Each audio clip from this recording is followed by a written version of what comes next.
श्री राम जय जय राम, श्री राम जय जय राम, श्री राम जय जय राम, श्री राम श्री राम जय जय राम, श्री राम जय जय राम, श्री राम जय जय राम, श्री राम जय जय राम। आदरणीय श्रोताओं को सप्रेम राम राम कहते हुए आज का सीताराम विवाह प्रसंग को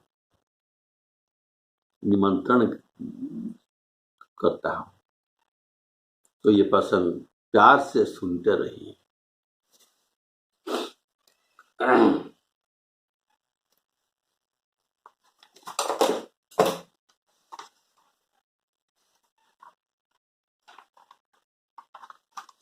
श्री राम जय जय राम, श्री राम जय जय राम।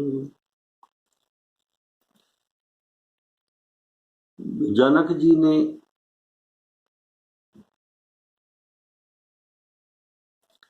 उनके पुरोहित शतानंद जी को दशरथ महाराज के पास बुलाने के लिए भेजा है और शतानंद जी दशरथ जी को जो कह रहे हैं कि महाराज अभी समय हो गया, अब गोधूली लग्न आरंभ होने वाला है, तो आप जो कृपा करके मंडप को पधारिए। इससे जोर शोर से बाजा बजने लगा और ये बारात अभी विवाह मंडप की ओर ये निकलते हैं। सभी राजकुमार जो घोड़े पर सवार है, राम जी भी घोड़े पर सवार है। वहां एक विलक्षण हुआ कि कामदेव घोड़ा बनकर राम जी की सेवा में उपस्थित है और उसी घोड़ा पर राम जी सवार हुए। उसका वर्णन सरस्वती जी भी नहीं कर सकते। शंकर जी श्री राम जी के रूप में ऐसे अनुरक्त हो गए कि उन्हें अपने 15 नेत्र बहुत प्यारे लगे। वो अपने को भाग्यवान समझते हैं कि हम आज पंचानन के मेरे पंचानन में जो 15 नेत्र है, ये 15 नेत्र में अब हम राम जी के दुलावेश को अवलोकन कर रहा हूं। तो ये प्रेम सहित अवलोकन करने लगे।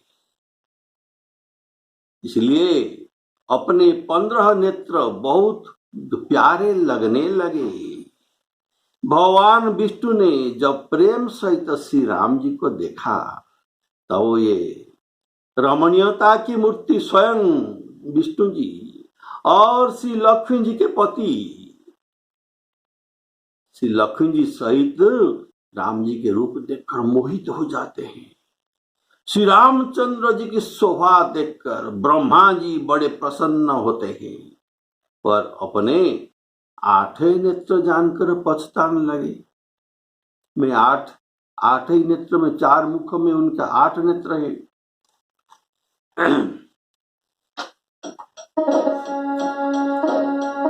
जेहि बर बाजी राम असवारा,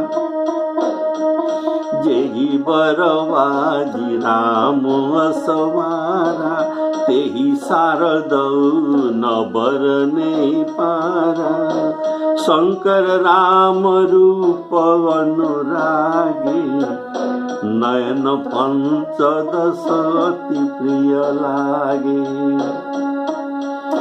हरि हित सहित राम जब जोही, रमा समेत रमापति मोही, निरखी राम छवि विधि हरसानी, आठ ही नयन जानी पछितानी। श्री राम जय जय राम, श्री राम जय जय राम, श्री राम जय जय राम, श्री राम जय जय राम। तो शंकर भगवान जी को हम जो देखते हैं फोटो में, उनके दो नेत्र हैं। ये जब तो क्रोध करते हैं तब ये तीसरा नेत्र को खोलते हैं। ये दो नेत्र और बीच में कपाल के बीच में और एक नेत्र। बोलिए श्यावर रामचंद्र की। तो इनके एक मुख में त्रिनेत्र है, 3 नेत्र। ऐसे पंचानन में पंचमुख में 15 नेत्र हुआ। तो ये अत्यंत अनुराग के साथ अपने 15 नेत्र में राम जी के बरवेश को देखने लगे।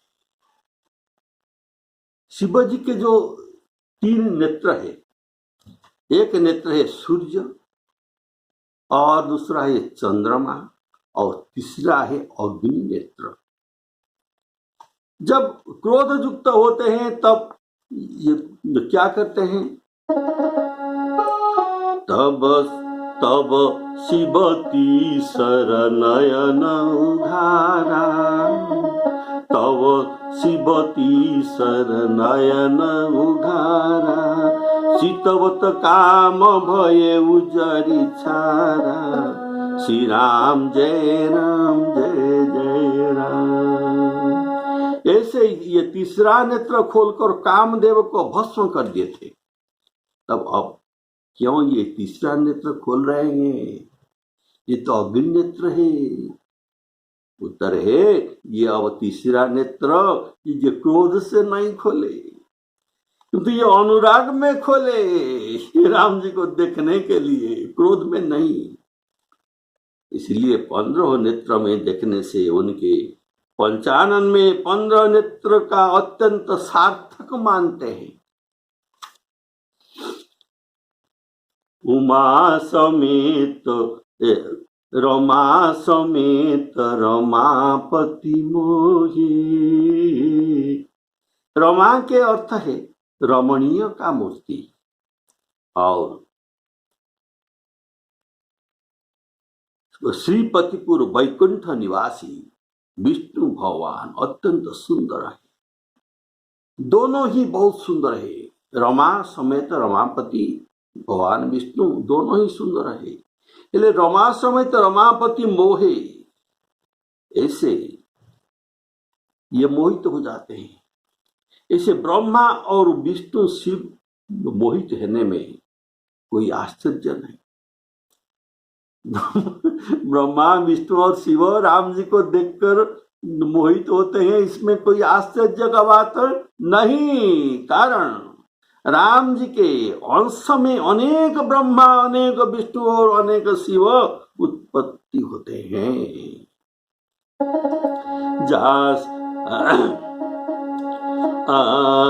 शंभु विरंची विष्णु भगवान, शंभु विरंची विष्णु भगवान, उपजहि जासु अंश ते नाना, श्री राम जय जय राम। शंकर जी 15 नेत्र में राम जी को शोभा देखकर संतुष्ट है। ये उनका अष्टम भक्ति है। अष्टम भक्ति नवदा भक्ति में कहा गया है, आठवा जथा लाभ संतोष। तो ये इतना लाभ में संतोष है। लेकिन ब्रह्मा जी 4 मुख में 8 नेत्र से देखने पर भी ये संतुष्ट नहीं है।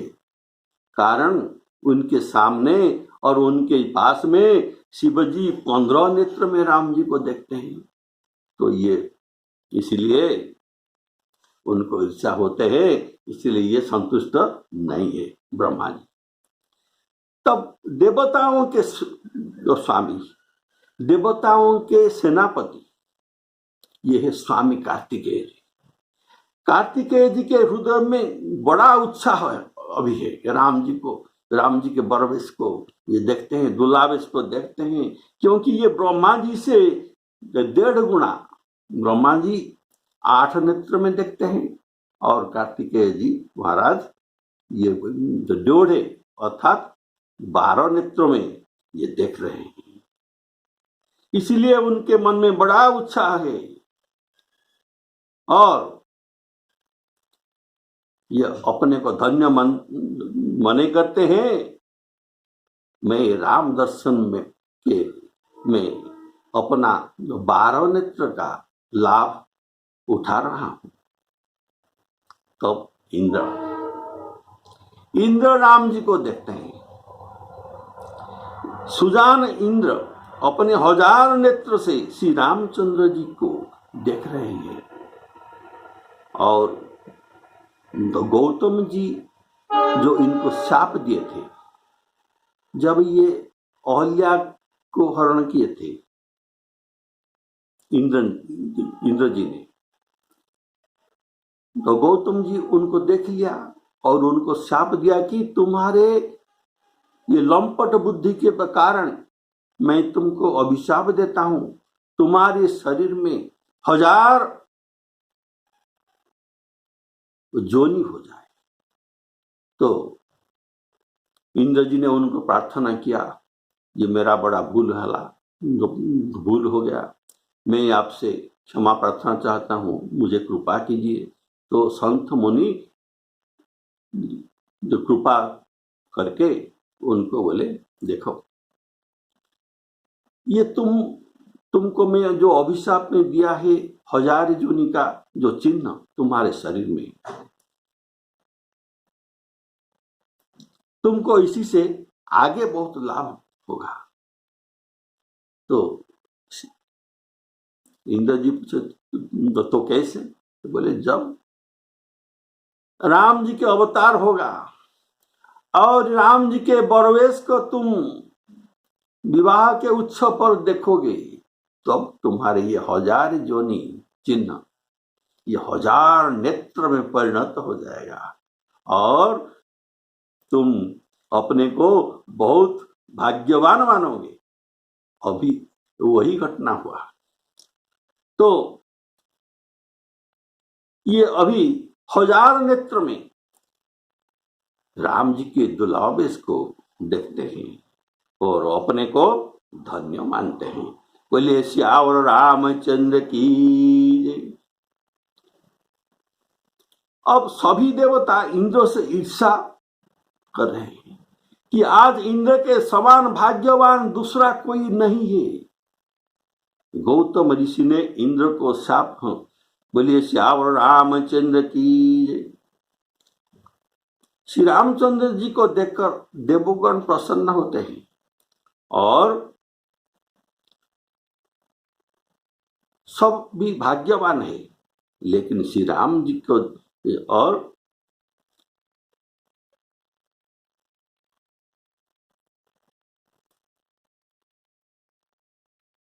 ये सबसे अधिक प्रसन्न होते हैं।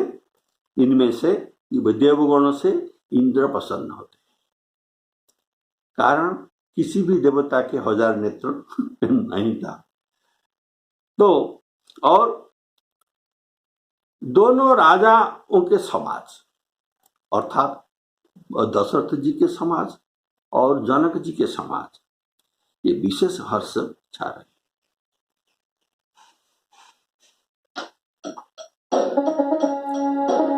सुरसेन पौर अधिक उछाहु। सुरसेनप, तो सुरसेनप कौन है? देवताओं के सेनापति कार्तिकेय जी। सुरसेन पौर अधिक उछाहु, विधिते डे बड़ लोचन लागु। राम ही चितव सुरेश सुजाना, गौतम श्रापु परम हित माना। देव सकल सुरपति सिहाई, आज पुरंदर समको नाही। मुदित देवगण राम ही देखी, नृप समाज दुहु हरसु विसेखी। श्री राम जय राम जय जय राम, श्री राम जय राम जय जय राम, श्री राम जय राम जय जय राम, श्री राम जय राम जय जय राम। तो दोनों ओर से राज समाज में अत्यंत हर्ष है और बड़े जोर से नगाड़े बज रहे हैं। देवता प्रसन्न होकर और रघुकुल मणि श्री रामचंद्र जी की जय, श्री रामचंद्र जी की जय, जय हो ऐसा कहकर पुष्प वृष्टि कर रहे हैं। इस प्रकार बारात को आते हुए देखकर बहुत प्रकार के बाजे बजने लगे और रानी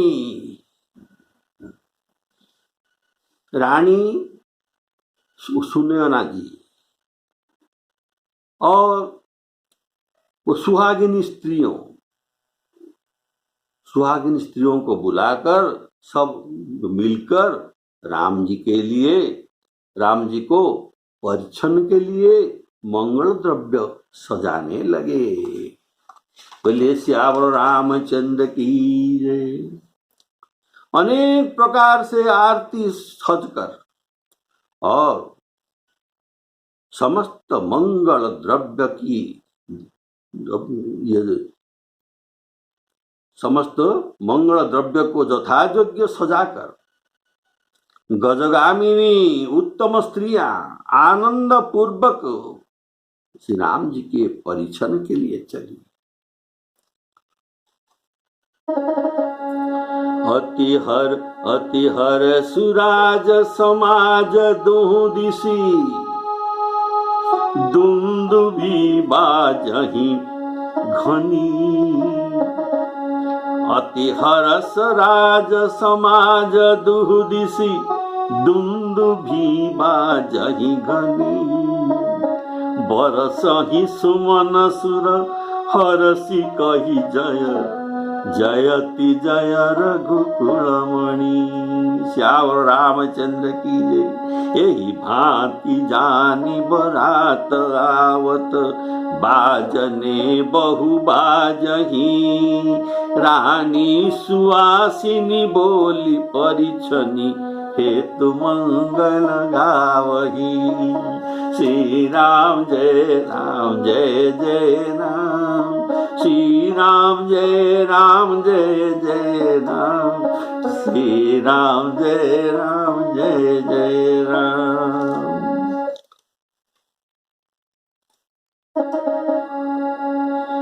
सजी आरती अनेक विधि, मंगल सकल संवारी। चली मुदित परिछनि करना, गजगामिनी बर नारी हो रामा, गजगामिनी बर नारी। अब स्त्रियां उनमें जो थी वे चंद्रमुखी अर्थात चंद्रमा के समान मुख वाली और सबके सब मृगोलोचनी अर्थात हरिणी की सी आंखों वाली थे और सभी अपने शरीर की शोभा से रति देवी जो कि कामदेव की स्त्री रति देवी के गर्भ को छुड़ाने वाली थे। रंग रंग की सुंदर साड़ियां पहने हैं और शरीर पर सब आभूषण सजे हुए हैं। समस्त अंगों को सुंदर पदार्थ से सजाए हुए वे कोयल सी बोलने वाली, वे कोयल को भी वाणी में लजाती हुई मधुर स्वर से गान कर रही हैं। कंगन और नूपुर उनके बज रहे हैं। ये उन गान का ताल है। तो स्त्रियों की चाल देखकर कामदेव की हाथी भी लजा जाती है। विधु बदनी सब मृगलोचनी,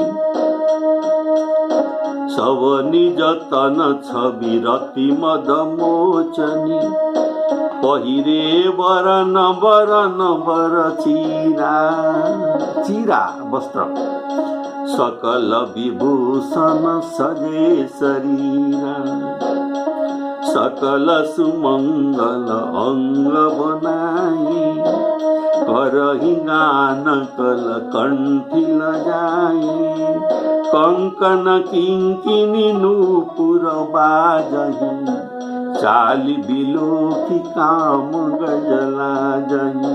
श्री राम जय राम जय जय राम, श्री राम जय राम जय जय राम, श्री राम जय राम जय जय राम।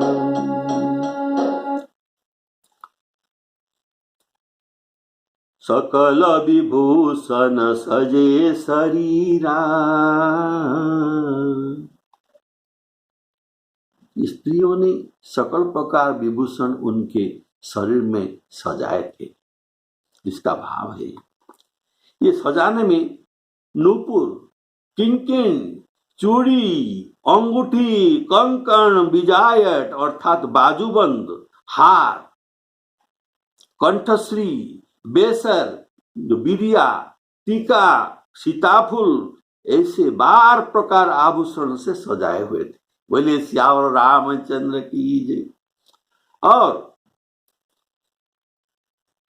ये आभूषण के भी 4 प्रकार भेद है। एक है अवैध। क्या है? अवैध, जिसको छिद्र के द्वारा पहना जाता है, जैसे कर्णफूल छिद्र के द्वारा जो पहना जाता है, और बाली, तो ये हुआ अवैध अलंकार। दूसरा प्रकार है बंधनीय। दूसरा प्रकार है बंधनीय, जैसे बाजूबंद, पहुंची, शीश फूल को बांध कर पहना जाता है, तो यह है बंधनीय। तीसरा प्रकार है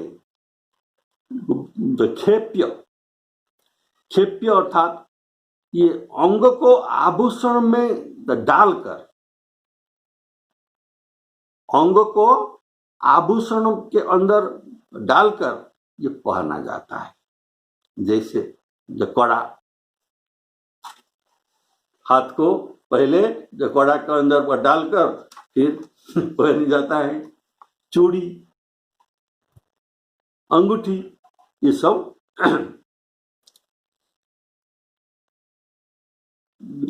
खेप्य आभूषण है। क्या है? खेप्य आभूषण। चौथा प्रकार आभूषण है आरोप्य। आरोप्य क्या? किसी अंग में लटका कर पहना जाता है। हार, चंपाकली, कंठश्री, इनको आरोप्य अलंकार कहा जाता है। तो सकल सुमंगल अंग बनाए, सकल सुमंगल अंग बनाए, तो ये स्त्रियां पहले वस्त्र और इसके बाद ये सब प्रकार आभूषण पहने हुए आए। अंगों में षोडश श्रृंगार का भाव, ये षोडश श्रृंगार में सजाए हुए आए हैं। स्त्रियां सिंदूर, मेहंदी, रोरी, कजर आदि लगाना ये षोडश श्रृंगार में भी अंतर्भुक्त है। और कंकण किंकिन भी पहने। कंकण का कनकन शब्द होता है और किंकिन का किनकिन शब्द होता है। तो ये शब्द करने वाले आभूषण जो कि चलने के समय आवाज कर रहा है, ऐसे उदाहरण दिया गया है आपको पहले पुष्पवाटिका प्रसंग में। जब सीता जी के साथ उनके सखियां आ रहे हैं, ऐसे शब्द हो रहा था।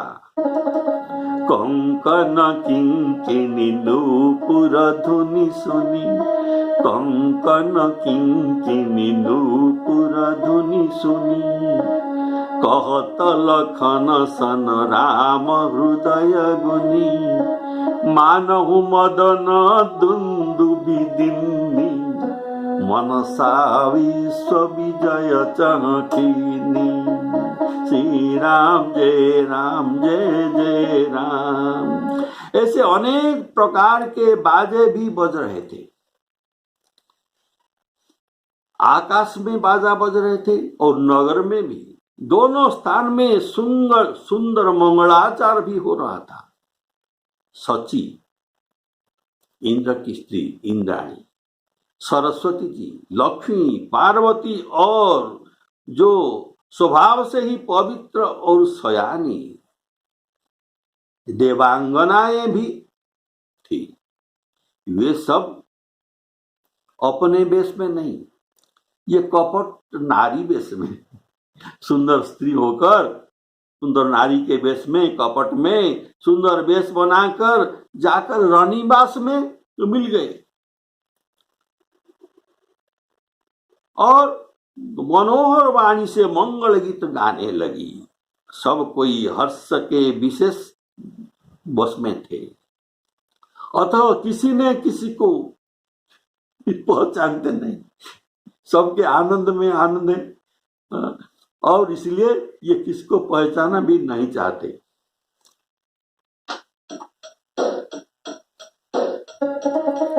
बाजही बाजन विविध प्रकारा, बाजही बाजन विविध प्रकारा, नभरु नगर सुमंगल चारा, सची शारदा उमा भवानी, जे सुरतीय सुचि सहज सयानी, कपट नारी वर बेश बनाई, मिली सकल रनिवास ही जाई, करही गान कल मंगल बानी, हर्ष विवश सब काहू न जानी। श्री राम जय राम जय जय राम, श्री राम जय राम जय जय राम। यहाँ कपट नारी वर वेश बनाए, इसका कुछ भाव सुनिए। ये जो चारी देवियों का नाम कहा गया, इनके अंदर कपट नहीं है, ये कपटी नहीं है, ये सब शुचि और पवित्र है। देवियों ने सयानी और चतुर थे, देवियों ने सयानी और चतुर थे, इसीलिए ये अपने रूप में नहीं आए, ये नारी वेश में आए, कपट नारी वेश में आए।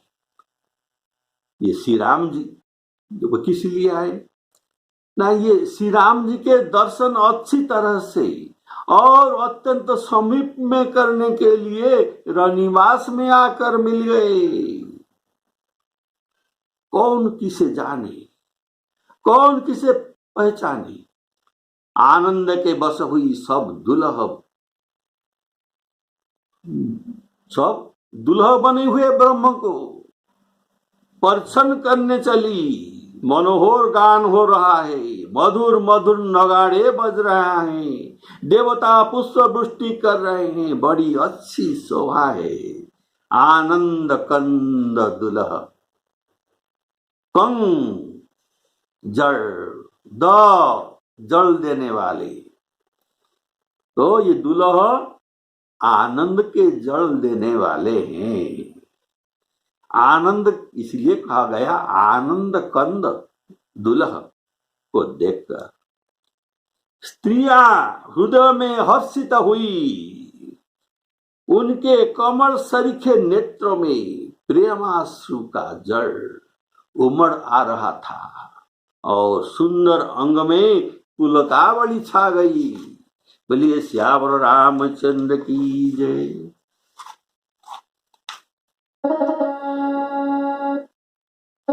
को जानके ही आनंद बस सब ब्रह्म बर। ये साधारण वर नहीं है, ये ब्रह्म वर। ब्रह्म बर परिछन चली कल गान मधुर निशान बर सही सुमन सुर सुहावनी।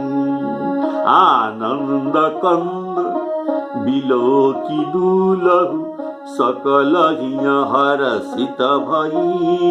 अम्भोज अम्बक अम्बु मगी सुभग पुलका बलि भई।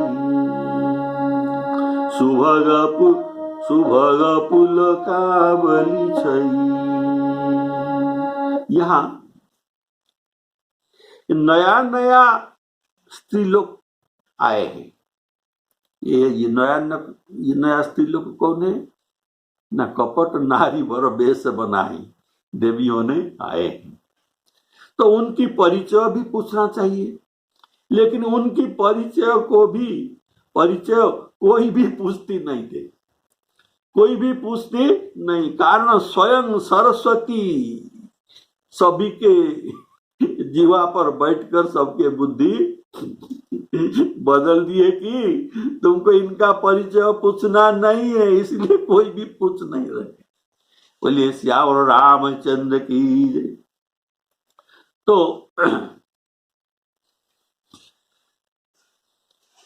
देवियों के कोई भी परिचय पूछते नहीं। ये सब देवियां कपट में नारियों के वेश में है, तो अपनी असली रूप में क्यों न है? इनके असली रूप में ये क्यों नहीं आए? इसका कारण है, अगर ये सब अपने अपने रूप में होते तो उनको पूजा किया जाता, उनको अर्घ्य दिया जाता। तो राम जी के ब्रह्मवर को देखने के ये मजा सभी को नहीं मिलता, उनका मन डाइवर्ट हो जाता। इसलिए ये कपट नारी वेश में आए। जैसे शिवजी काकभूषण जी के पास राम कथा सुनने के लिए अपने वेश में नहीं गए, ये हंस के रूप में गए, कपट हंस के रूप में, कपट वेश में। बोलिए श्यावर रामचंद्र की।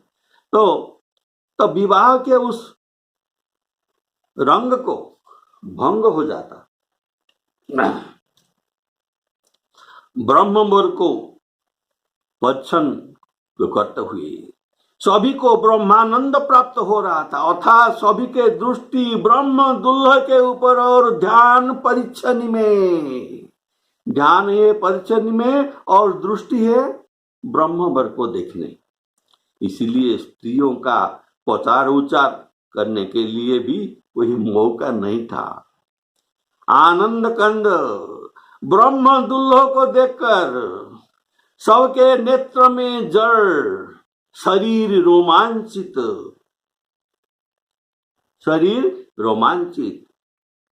सुर नारियों के सुंदर गीत की ध्वनि और गीत के अनुरूप नगाड़े भी बज रहा था। इसीलिए दुख सुख समाचार कौन किसका साथ होते। इसलिए कोई भी स्त्रियां, ये तो साधारण चीज है कि दोनों स्त्री अगर एक ही साथ हो जाते तो कुछ दुख सुख होते हैं, लेकिन यहाँ दुख सुख का होने का प्रसंग नहीं था, कि मौका भी नहीं था। इतना जोर से नगाड़े बज रहा था, इसीलिए एक का वाणी दूसरे के कान में नहीं पहुंच पाता। और सबके मन तो केंद्रित है ब्रह्मवर को देखने और परीक्षण करने के लिए। तो वहां आनंद कंद से,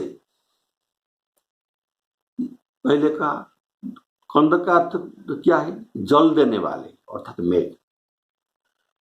आनंद कंद से आनंद का जल वर्षा हो रहा था। आनंद कंद भगवान से आनंद के वर्षा हो रहा था और सभी ब्रह्मानंद बारिश में सभी लोग भीग गए। बोलिए श्याम रामचंद्र के जितना आनंद मग्न थे सभी भीग गए ये बारिश में। ये बारिश का नाम क्या है ना? ब्रह्मानंद बारिश में। बोलिए श्याम रामचंद्र की। श्री राम जी के बरवेश देखकर सीता जी के, अच्छा अभी एक बात है, तो सबने देख रहे हैं,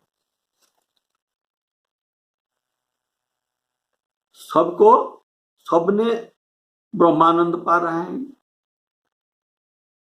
देवी देवताओं ने भी आनंद पा रहे हैं। इंद्र भी सहस्र नेत्र में आनंद पा रहे हैं।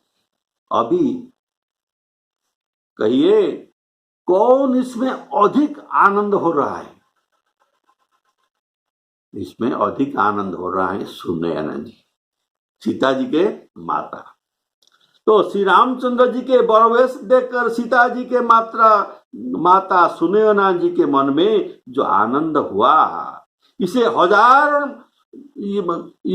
मुख में भी सरस्वती और शेष जी भी कल्पों भर में नहीं वर्णन कर सकते। लाखों सरस्वती और शेष लाखों कल्प में भी नहीं कह सकते। सीता जी के माता सोच रहे हैं कि मेरी कन्या को ऐसे सुंदर ब्रह्म वर प्राप्त हुआ है और परम शक्ति के माता होने के नाते ये अपने सौभाग्य का वर्णन करते हैं और उनको सब स्त्रियों से अधिक सुख मिल रहा है।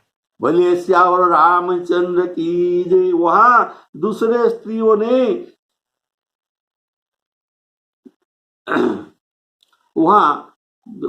दूसरे स्त्रियों के सुख कहीं जा नहीं सकती, लेकिन सुनयना जी के सुख को जो कहना, अर्थात वहां जो ये दूसरे स्त्रियों ने देख रहे थे उनके सुख को वर्णन किया जा सकता, लेकिन सुनयना जी के सुख को कोई भी वर्णन कर नहीं सकते। जो सुख भासिय मातु मन देखी राम बर बेश, सो न सकहि कही कल्प भरी सहस शारदा शेष। मंगल अवसर जानकर नेत्रों के जल को सुनयना जी रोकते हैं। मंगल अवसर पर नेत्र से अश्रु गिराना ये अच्छा नहीं है, इसीलिए रोकते हैं। रानी प्रसन्न मन से परीक्षण राम जी को कर रही है। वेदों में कहे हुए तथा कुलाचार सभी व्यवहार रानी ने भली भांति किए। पंच शब्द हो रहा था, अर्थात तंत्री, ताल, झांझ, नगारा और तुरही, ये पंच शब्द ये पंच वाद्य बज रहा था और इस प्रकार के और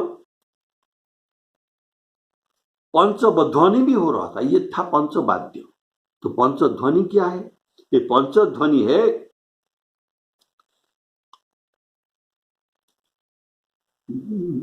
वेद ध्वनि, ब्राह्मणों ने करते हैं। बंदी ध्वनि, ये बंदी लोग करते हैं। जय ध्वनि सब लोग करते हैं। शंख ध्वनि शंखुआ वाले करते हैं। और फूलध्वनि सब स्त्रियों ने कर रहे हैं। ये था पंचध्वनि। बोलिए श्यावर रामचंद्र की। हुलहुली और मंगल गान हो रहे थे। नाना प्रकार के वस्त्रों के पावड़े पर रहे थे। तब रानी आरती करके अर्घ्य दिया।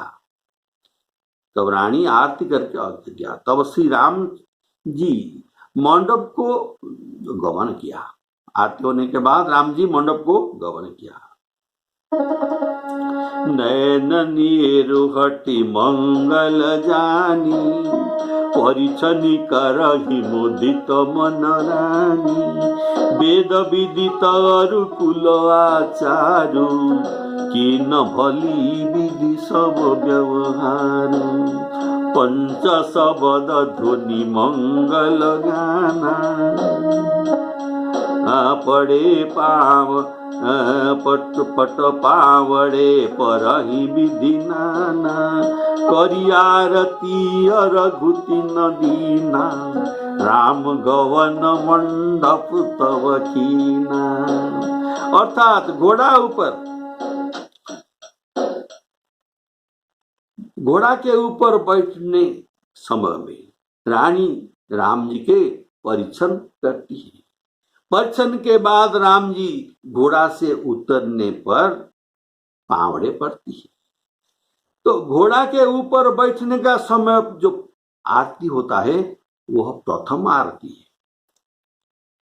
प्रथम आरती में परीक्षण किया जाता है और घोड़ा से उतरने के बाद द्वितीय आरती को आरती कहा जाता है और विशेष अर्घ्य दिया जाता है। इसके बाद दूल्हा राम जी अर्घ्य देने पर, आरती होने पर, निछावरी होने पर राम जी मंडप को आए। बोलिए श्यावर रामचंद्र की जय। श्री सीताराम अर्पणामस्तु।